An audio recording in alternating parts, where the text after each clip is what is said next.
கர்த்தரும் ரட்சகருமாகிய இயேசு கிறிஸ்துவின் நாமத்தினாலே பீஸ்ஃபுல் மினிஸ்ட்ரி சார்பாக உங்களை சந்திப்பதில் மிகுந்த மகிழ்ச்சி அடைகிறேன். இன்றைக்கு ஆவியின் கனியாகிய நீடிய பொறுமையை குறித்து பார்ப்போம். யாக்கோபு 5:7 கர்த்தர் வருமளவும் நீடிய பொறுமையுள்ளவர்களாய் இருங்கள். பயிரிடுகிறவன் தன் நிலத்தின் பலனை பெறுவதற்கு பொறுமையாய் இருக்கிறான். அதுபோல் நீங்களும் பொறுமையாக இருங்கள் என்று வேதம் நமக்கு கற்பிக்கிறது.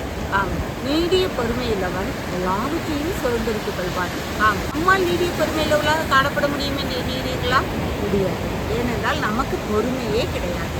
அகழ்வாரை தோண்டும் நிலம் போல பூமி என்ன செய்கிறது? அதை தோண்ட தோண்ட தோண்ட தன்னிலிருந்து நீரூற்றுகளை அவர்களுக்கு கொடுத்து பயனந்தருகிறதாக காணப்படுகிறது. நாமும் நீடிய பொறுமையுள்ளவர்களாய் காணப்பட்டால் நாமும் அநேக பலன்களை சுதந்திரித்துக் கொள்ள முடியும்.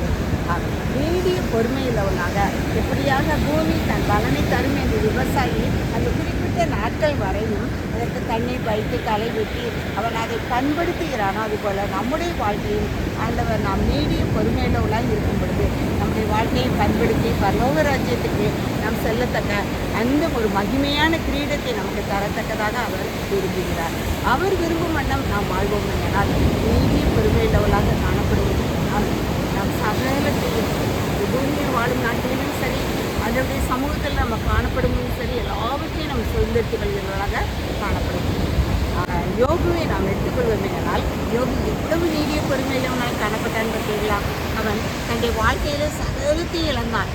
ஒவ்வொரு நாளும் ஆண்டோடைய சமூகத்தில் தன் பிள்ளைகள் பாவம் செய்யுமான்னு சொல்லி பாவ நிவாரணம் செய்து கொண்டிருக்கிறவனாக தான் காணப்பட்டான். சாத்தான் அவனுடைய வாழ்க்கையில் இடைபடும் போது அவன் சகலத்தை இழந்தான். தன் மனைவி கூட தேவனை தூசித்து ஜீவனை விடுன்னு சொல்லும்போது அவன் நினைச்சிங்க பைத்தியக்காரி போல பேசாதுன்னு சொல்லி பொறுமையுள்ளவனாக காணப்பட்டான். அது நிமித்தம் அவன் எல்லாத்தையும் ரெண்டத்தனையாக இருந்துச்சுங்க சுதந்திரித்து கொண்டான்.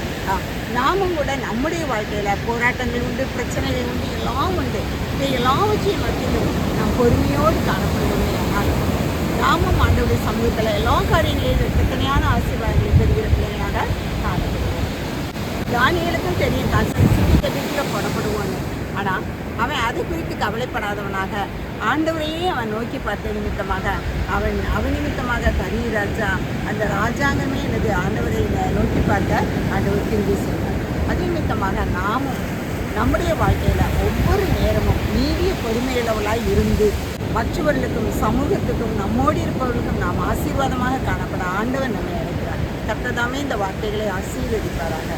ஜெபம். எங்களை அளவில்லாமல் நேசிக்கிற அருமையான தகப்பனே உங்கள் நன்றியோடு துதிக்கிறோம். சோஸ்திரப்பா ஆவியின் கனியாகிய நீடிய பொறுமையுடையவர்களாக நாங்கள் காணப்பட எங்கள் வாழ்க்கையே அப்பா நீர் இடைபெற வேண்டும் என்று தெரியும்ப்பா. நீர் எங்கே எங்களால் ஒன்றும் செய்ய முடியாதுப்பா.